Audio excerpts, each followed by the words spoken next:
Now, in 2007, December, Kenyans went to the polls. We all know what happened. Up until March 2008, things were just chaotic. And then after that, signed a peace accord.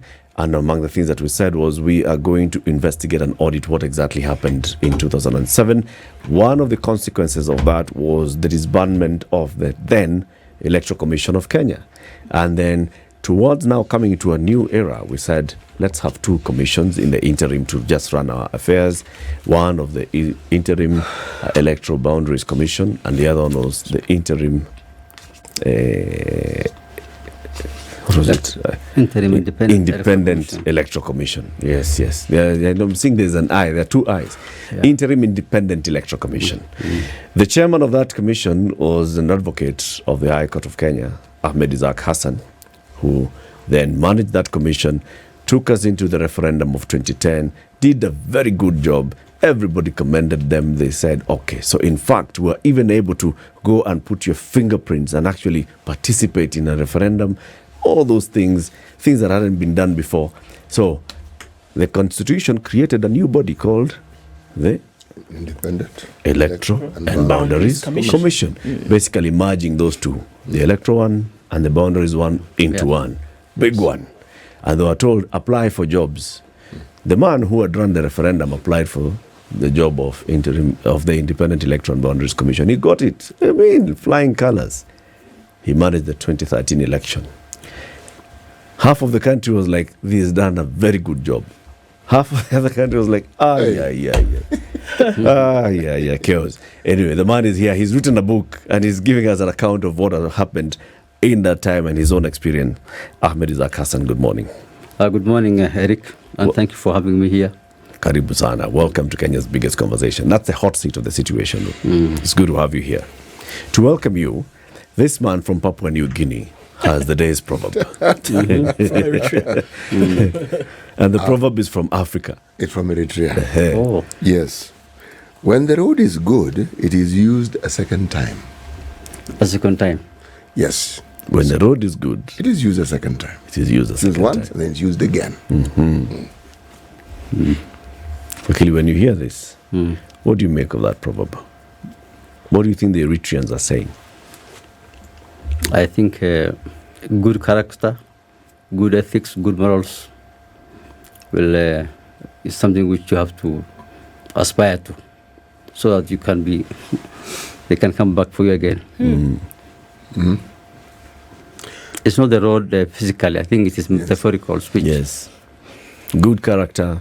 If you're somebody of good character, good moral standing, people will want to associate with you again and again. Kizuri chajiuza. Chema chajiuza hicho.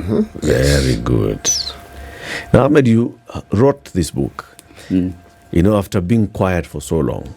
Yes, 5 years. Yeah, for 5 years you were just quiet after you and your fellow commissioners basically exited office and created room for an entire new commission to come in and manage the 2017 election. Everybody was wondering, so what happened to these people?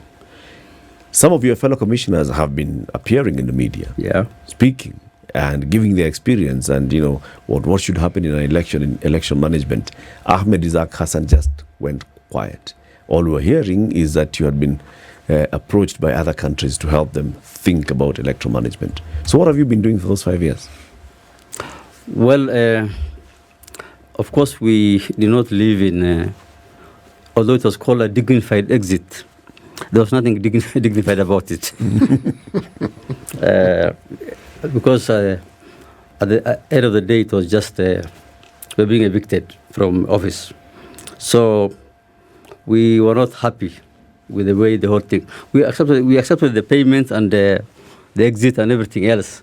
But you see, you leave and it leaves a very bad taste in the mouth, So we had a lot of anger and resentment, actually.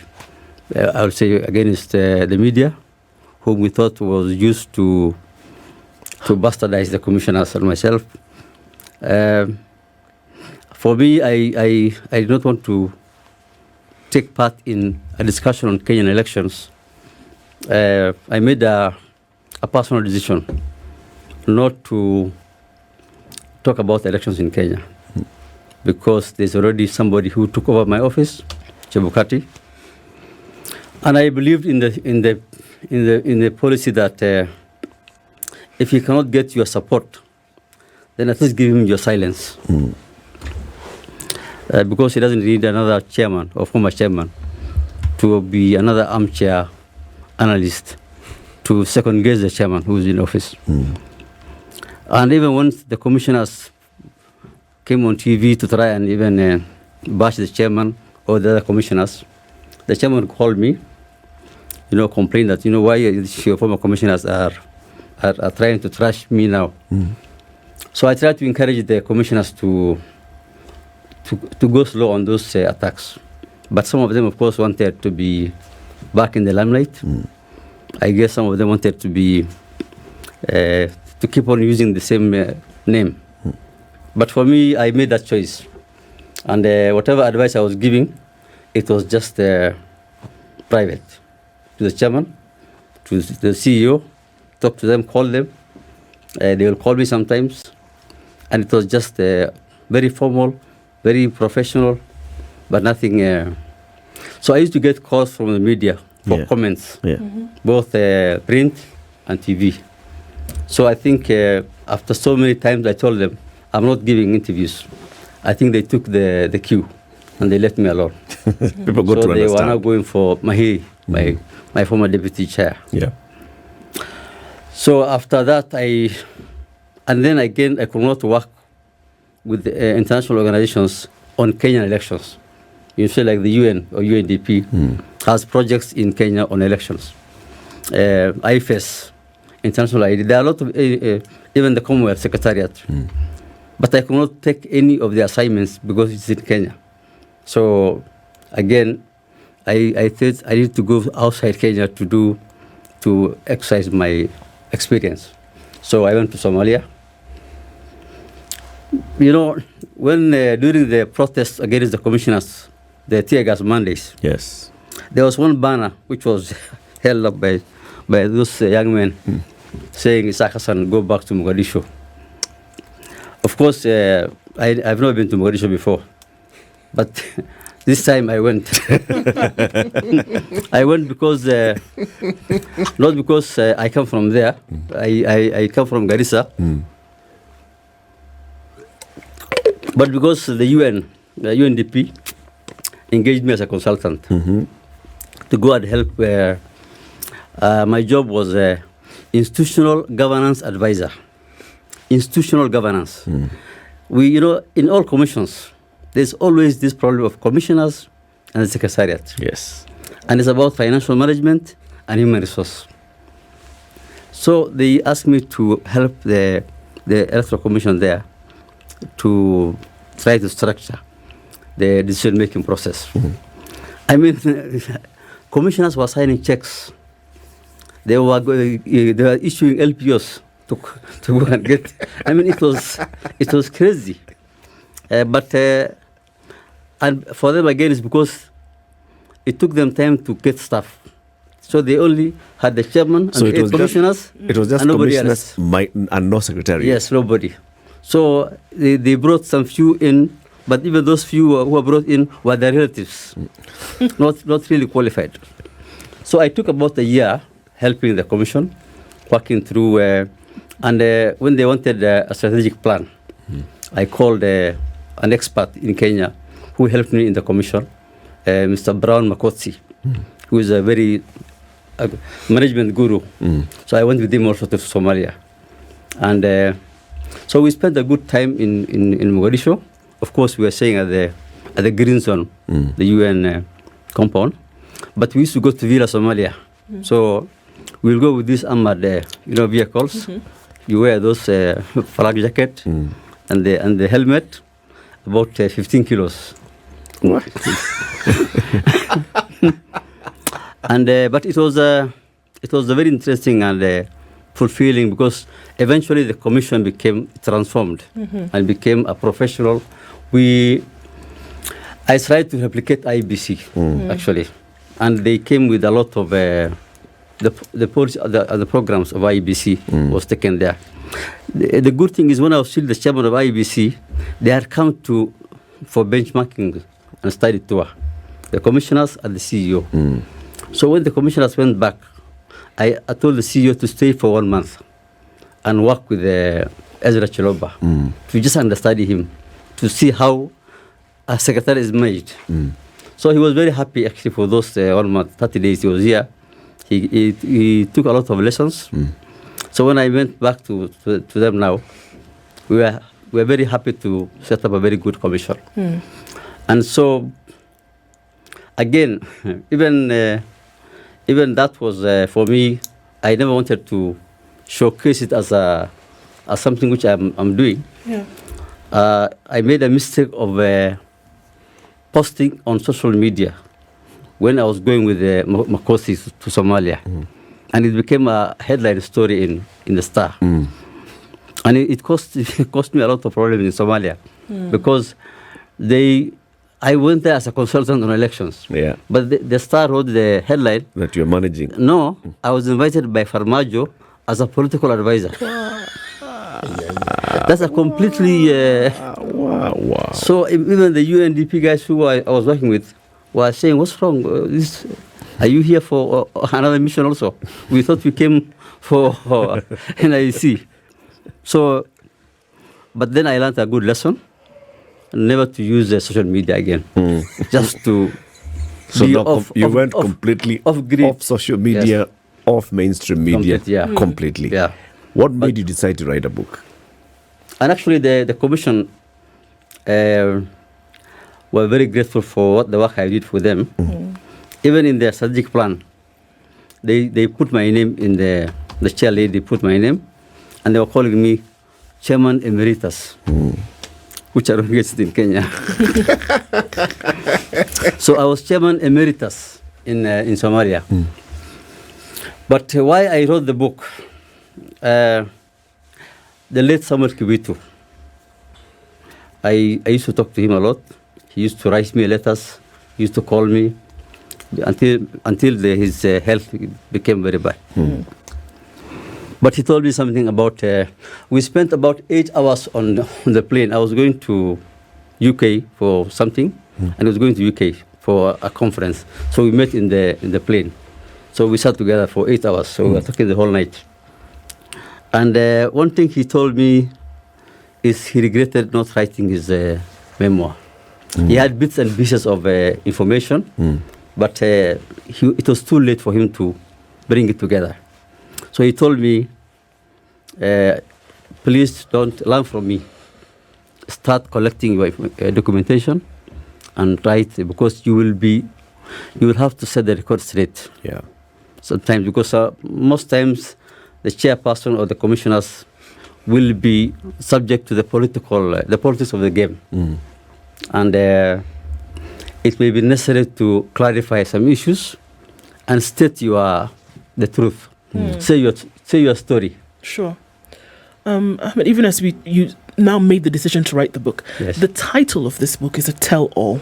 Without you having to even crack the first chapter, you call it The Referee of a Dirty, Ugly Game. Yes. And why did you give it that particular title? Let me say, first, when I was writing this book, I was using the help of a journalist, an editor was helping me write the book and do the research, collect information, do the fact-checking. So she told me don't think about a title now. Let's first write the story. The title will come itself on its own. It will bring itself. It will come out. And towards the end of the book, that's when the title came out. My initial working title was in the theater of Kenya's election, an insider's account. But you see, we always compare politics with soccer. There's always a rough comparison. And the referee of the game in soccer is also the referee of the chairperson, or the returning officer is the referee in the game of politics. Yes. And Pele called soccer the beautiful game. But politics is not a beautiful game. Politics is not beautiful, it's ugly. And for Kenya, it's actually dirty and dangerous. And there was a time, if you recall, in the soccer, when our referees were doing the refereeing, there were times when there was so much violence against the referees in Kenya that the referee, when he's coming to the end of the game, he will go close to the exit, and then he will blow the whistle and run. Yeah. And the players are actually going to be chasing him to beat him up. Of course, now that has changed with security being put in place. But that's how bad our soccer itself was. Now, take it to politics and the game of power. But the time I took the name of the title is when I called the Prime Minister, the former Prime Minister. Because I realized when he did the handshake with Uhuru, I spoke to Junet. I told him, this handshake, it should go around and come to us also, because we declared Uhuru the president. And now Baba is shaking the hands of Uhuru, and the handshake is going around the country. It was becoming a clarion call. Yes. Shake hands. So I said, let's do it with him also. So he said, we call him. So I called him because I have his number. And I thought, he'll be angry or something. But he said, habari kijanangu. I was surprised. I thought, this guy, habari kijanangu. I told him, yes, Papa, I'm okay. How are you? I told him, I'm here with Junet, but we're talking about the handshake. We think the commissioners and myself, we need to come to you. So we have a handshake. It comes around. So he said, okay, come next week, anytime. He was open. For him, it was a game. What happened to us was a game. It was over. They have done it. This was now done. He had moved on. Yeah, they moved on. But while the 9 of us were still stuck in that time warp, still angry, still unhappy. But then they have moved. It's a game. So that's why I came to this title, if you understand. That here it was Baba, who I thought was going to be still angry with us on not even taking our calls, but he's saying, come.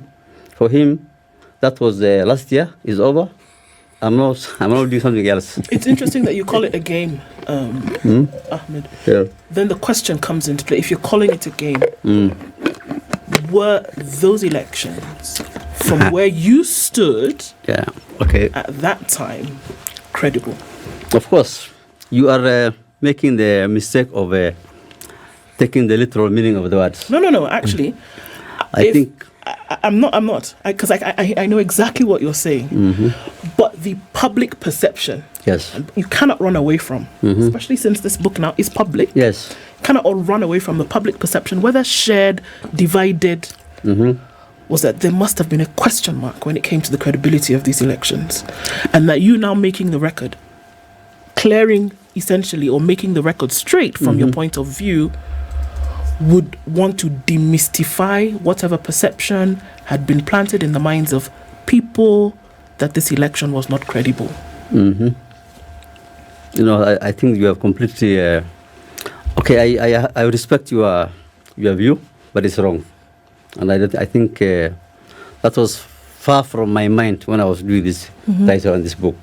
And if you read the book, especially the last chapter where this title comes up, you will see how the title came up. Because when Baba told me come, I called the commissioners. I told them, let's go and see Baba together and shake hands. But then there was no agreement, all of them. Some were not still happy. They didn't want to. And I felt, going with only one or two was not going to be good. So, but what I saw from there is that, they shook hands with the Uhuru and they moved on. And nothing happened. Nothing happened. But people's lives and reputation were destroyed. Yeah. Okay. So that's why I was saying it was for them it's a political game, and politicians generally have this habit of just making fun of everything. even when the lives are going to be lost. You will see, for example, there was a by-election in Malindi, which Mungaro was appointed into the cabinet, and Jubilee wanted to now have because they had no MP from Kilifi, yes, on Malindi, so they wanted to have somebody from there. So the deputy president was there, William Ruto, and a lot of the government ministers. And I happened to stay in a hotel where Joho, Mungaro were coming. So in the daytime, they are having their rallies, and their young men are fighting each other. Mm-hmm. And in the evening, they are talking to each other and they are laughing about what happened. Yeah. So it is a. To them, it's just a simple. It's a game, contest. simple. So I think if we understand that way, I think even us as people now, as voters, as individuals, we need to not take what the Mandago was saying. Don't take it into your heart. Leave it in the lungs, so that you can also breathe it out. When you exhale, it comes out. Yeah. So I think there's a lot of lessons for us as people, because instead of just keeping the hatred, the animosity, and fighting ourselves, when they themselves, the people you are fighting for, they don't hate each other. Yeah, they don't. I mean, they're the same club. They're all political cousins. Was that the first time that you spoke to the former prime minister when you called him? After I left office? Yeah. Yes. So it's almost 1 year. Had you talked to anyone in government? So there was the side of the former prime minister. At that time, it was CORD, and there was the side of the president then, the Jubilee Alliance. Yes. Had you talked to any of those top leaders from the moment you left office? Or had any of them reached out to you? No. I was Adam Duale called me after, I think, 3 months in April to tell me, that they were thinking of giving me an appointment as either in the government or in the diplomatic service. And I was telling him, no, I cannot join the mainstream government now, because I'm just 3 months after I left office. It can't be. But yeah, he gave me the impression that he spoke to them and he was sent, because he called me for lunch, myself, Ahmed Nasir, and another lawyer, and I put it in the book. Ahmed Nasir was very. He was telling Duale, why are you cheating this man? Uhuru is not the type of person who's going to remember anybody else. He was saying, he's a typical Kikuyu. They are transactional. Imeisha. You don't come back for anything again. So, in a way, he was right. Eventually, that came to be. But at that time, I think Duale was giving the impression that he was sent by them and that he was giving that. But of course, he used my name and what happened to me as a campaign tool in Garissa. Yeah. Going to the community saying, our son has been, and Baba did this to him. So it was that's why it's all a game, and politics is just for them. You score that day. Everything is leverage. And you move on, it's leverage. So I was a campaign tool. Upon telling the elders and the community, our son was there. So don't vote for Baba. Help us get, we will make sure he gets justice. When did you realize that this was a game? I think I have to separate two things. Politics and elections. Elections, are in a way technical. They're also legal because they follow a legal framework. But you see, the larger context is the politics of power, because elections bring government into office. You become a president, governor, or senator, or MPs, and therefore you achieve political power through elections. So the two of them there's a symbiotic relationship between politics and elections. So I want to make it very clear that when I am talking about as a referee. Of course, as a returning officer for election for president, and also as the chairman of the commission, I was dealing with the election part as a technical way. But I was also seeing to myself that as chairman and also as a commissioner of the electoral commission, we were a referee of the politics now, because we were the ones who are mediating between the groups who are going for power. Yeah. So I think how I came to realize this was over time. I have seen members of parliament from different political parties fight each other in parliament, on the floor of the house, but when they come out, they are friends. They reminded me of lawyers. Lawyers, because I'm also a lawyer and I've done a lot of legal work, and you'll see lawyers calling each other very harsh words in court. But when they come out, they go together for coffee. And the senior most is the one who pays for the bill. So there's some close semblance between politics and lawyers. But for me, I think when I discovered that this was just a very bad and ugly game, is what I saw happen to the commissioners was done to them. These are public servants, or even the not only my commissioners, even the others, the ones who now took over from us. Chebukati and his new team. Even the late Musanda, for example. These are all public servants who are just doing their work. But then they are doing this in the context of a very dangerous game of politics. And they just become casualties. Already. Yes. But Isaac, had you not thought about this? I mean, by the time you were applying for the job, in fact, you applied for the job of the IEBC chairman at the end of a very turbulent time and an election.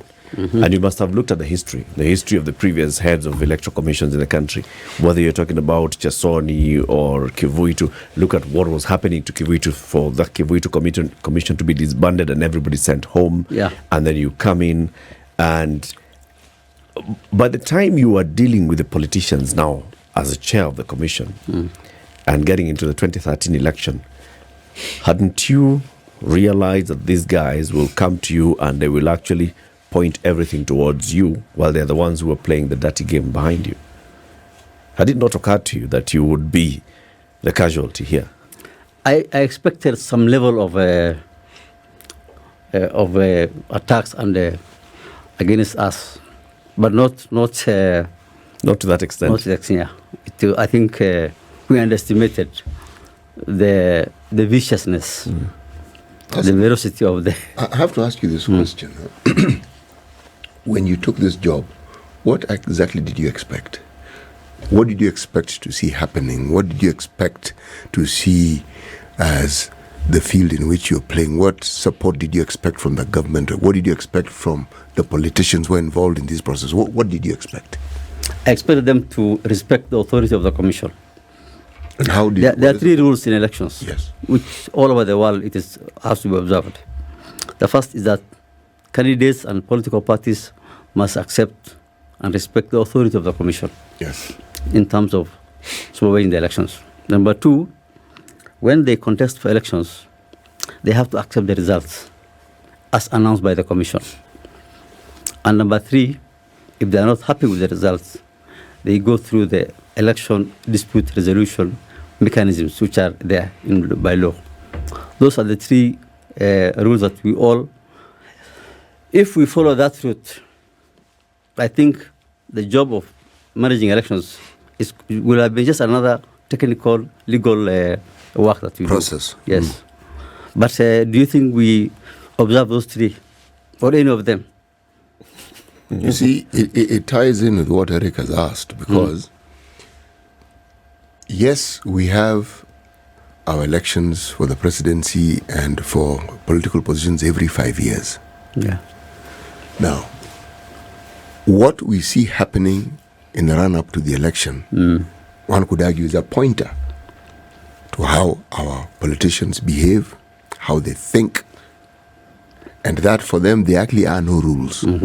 So if that is how they function within the political space. You know, Chiti, Yes. when we almost went to the brink of civil war in Kenya, Yes.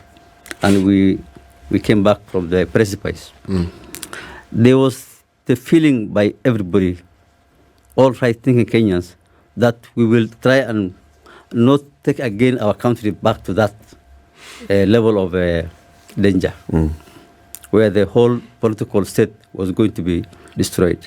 So even as I was taking up this job as part of the reform institutions, my own view was that our politicians will respect the fact that we almost went to the brink of civil war, and that they will not, therefore, be as careless as they were, number one. And number two, there were those who were charged in The Hague.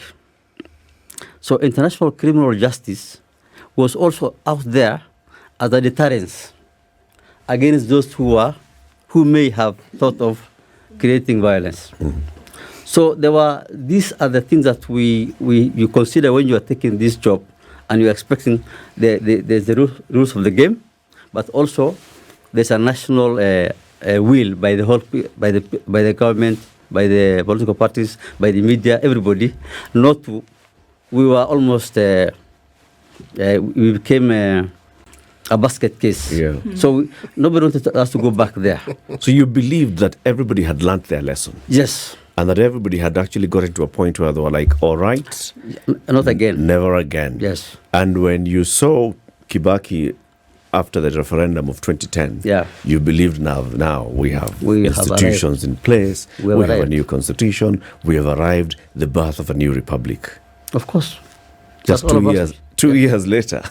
Yes. And we're back to where we were. When the first calls for Maandamano were being called, and they were saying, Hassan and his guy should go home. Did you think they were serious? What were you thinking initially?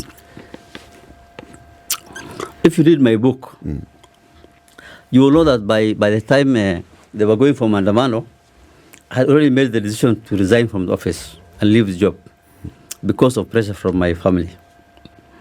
And I had tried to actually resign twice. I offered to resign. So I was looking for the best opportunity to, but this view was not shared by other commissioners. But towards the end of the protests, the older commissioners, those who were on pension, Sharawe, Zibo, Buire, Galma, they also got fed up. I said, okay, we also want to go. So they kind of now joined my group. Why? So eventually, Why, Hassan? Why do you want to abandon ship? Why do you want to abandon this baby called Kenya at its hour of need? But if you are in an office and people are demonstrating outside your door every day, every Monday. First it was Monday. Every Monday. Yes. Tear gas Monday, and you can see from the 6th floor the former prime minister, former vice president, and other leaders sitting. Then they're being tear gassed.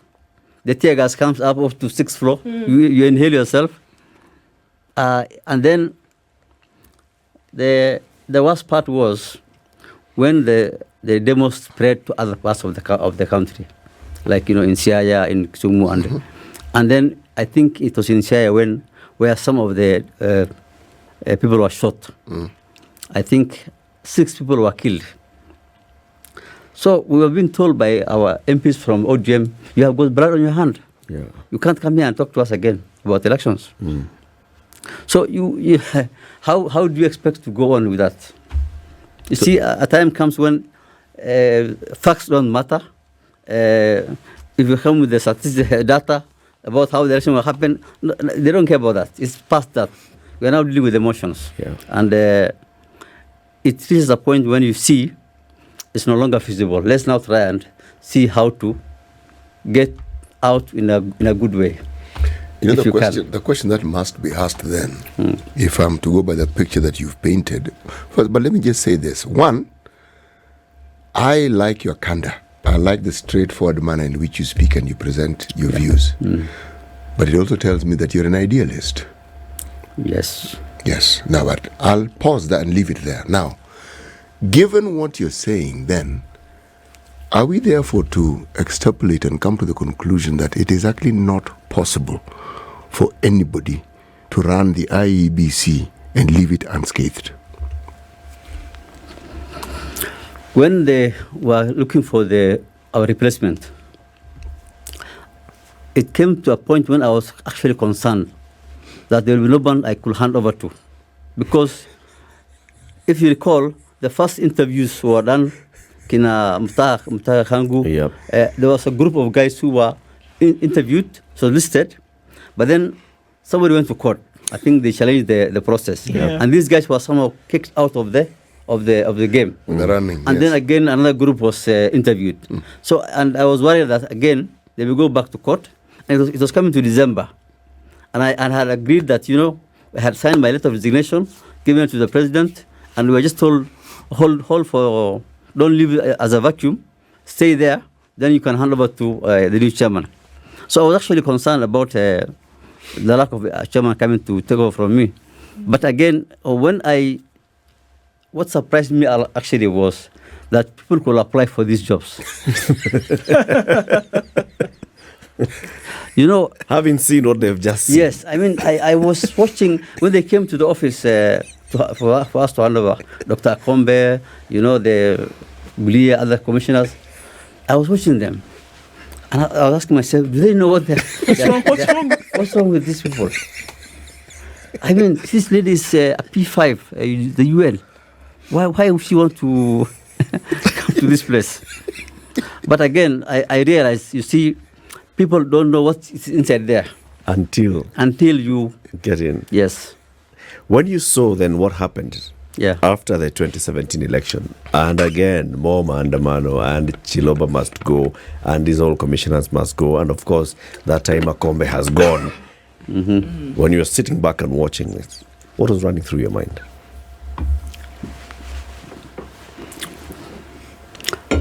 I thought I was vindicated. Whether I mean, what I was saying, that you see, we had not done anything wrong as far as we were concerned, but it was just that we are now asked to get out. And if you look at the same 2017, an election happened, and of course, under the law, if you are unhappy with the results, you go to the Supreme Court. Yeah. It was challenged, Yeah. and the Supreme Court made a decision. That does not mean that these guys are now criminally liable. It was an election, and that's why there's a dispute resolution mechanism.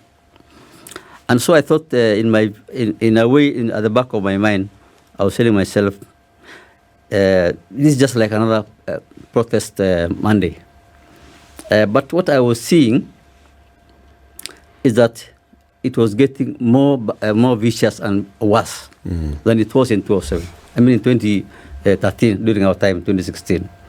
In 2017, I mean, you had people talk about secession, the Republic of Western Kenya. Yeah. I mean, it was coming to the point where the country was literally at a standstill. I mean, you could not do anything. So I think it was just for me showing that our politics is still very bad, still very ugly, and very vicious. We have to find another way. I have to ask this question. Do you actually think that the current presidential system that we have contributes to this vicious situation that you're describing? Yes. If you read the book, I will. I go into that example where I say, you see, in the US, you have a governor who is coming to contest for elections as a president. If he loses the election, he goes back as a governor to his state. He's still running his state. You have a senator who is a senator for a state. He tries his hand in the politics, he goes back to his state. So there is, how do you expect somebody who has gotten 49% of the votes, and the other guy has won by 50 point not even 51%, 50.04%. That is a very, it's almost, down the line. 50% and 8,000 almost votes. half. Yeah. How do you expect that person to be completely nothing? And even if he accepts himself, what about the 49% of the people who voted for him? Yeah. How do you make sure that? So we don't have, there's no incentive to concede defeat in our political games. We need to find a way of softening the blow of the loss. What do you think that way should be? I think I said in my book that we need to support the creation of the official leader of opposition and the deputy leader of opposition with their own staff, their own budget, and the way they are respected and given in the UK, for example, and I think even in the US. They actually have, after the president speaks, the leader of opposition actually has got another appointed time to respond and to even talk about his policy. So we need to have that kind of system where we can, because we'll continue having this kind of, we'll never go for a second round. We'll always try to win the first round, and it will be only a razor thin margin, where the margin of victory is equal to the margin of error. Yeah. In terms of data analysis. When we've been looking at the issues of electoral reforms, because it has always come about, there has always been what I want to call the interference of politicians in the electoral process. Doesn't matter, especially when it comes to presidential elections, because the same IEBC or different tag that it was known as before is able to handle 5 other elections without dispute. But for some reason, shadow of doubt is cast when it comes to the presidential election. Do you feel, or do you think, even with the words that you've written in this book, that if you had the absence of the participation of politicians in an electoral process, there would not be, number one, calls for the reform of the process, and number two, we would not have an ugly situation like what rears itself every 5 years in this country? Yeah, I think that's a fair point. I cannot disagree with that. You see, this professor was telling us, elections would really be very good if we could manage them, if we could conduct them without politicians. There are those who argue that the governments would function very well without politicians. So I think, coming back to your point, you're right. I mean, I can't argue with that. I think, again, because we have to run a country, we must have a government in office and an opposition, which is the official opposition. We have to find a way where we can, what Mutahi Ngunji calls the Matatu presidency, vis-a-vis the Ferrari presidency. The current is the president and the deputy. Once elected, they now command the executive power over the whole country, and so it's like a Ferrari with 2 seats. Only 2 seats. No other passengers. A third one. But then he was saying, let's now make it into a Matatu presidency. So you expand the executive, both in those in government and those who are in the opposition, so that communities feel represented or feel that they are part of the government. What do you think should be done to safeguard the independence of the Electoral Commission? The Electoral Commission is independent. It is under the law. By law, by letter, by deed, by practice? It is a practice that's not... because how do you... I give the example in my book, for example, that the Prime Minister, the Uhuru, when he was elected in 2017, could not sustain fighting off the opposition from Raila and his supporters, and he brought the country to a standstill. And I was asking, how do you expect an individual commissioner or a chairperson to stand up to that person when the president, who has executive power, the instruments of violence, had to go and shake his hand to get peace and rule the country. Well, how do you expect a commissioner to stand up? So even if the independence is there in the constitution, there are these other practical realities that you can't run away from. You cannot ignore it. That's my point. So we have to find a way of managing that. Of accommodating. Yeah. The person or future persons? I think maybe if Baba leaves the political stage, we may never have somebody with his stature that can cause so much disruption in the country that you have to listen to him again. Whether he's right or wrong, it doesn't matter. He's always right, and he has to get what he wants. His pound of flesh. Yes. So I don't think we may have in our lifetime a kind of a very consequential politician like him. So it's possible that we'll go back to our normal politics. Okay. But for as long as he's a player in the game, we can't ignore it. Expect this. Yeah. Ahmed Isaack Hassan, first chairman of the IEBC, and he has authored the book Referee of a Dirty, Ugly Game, How Politicians Held IEBC Captive. He's been our guest. Thank you very much for joining us. Thank you very much for having me. Asante.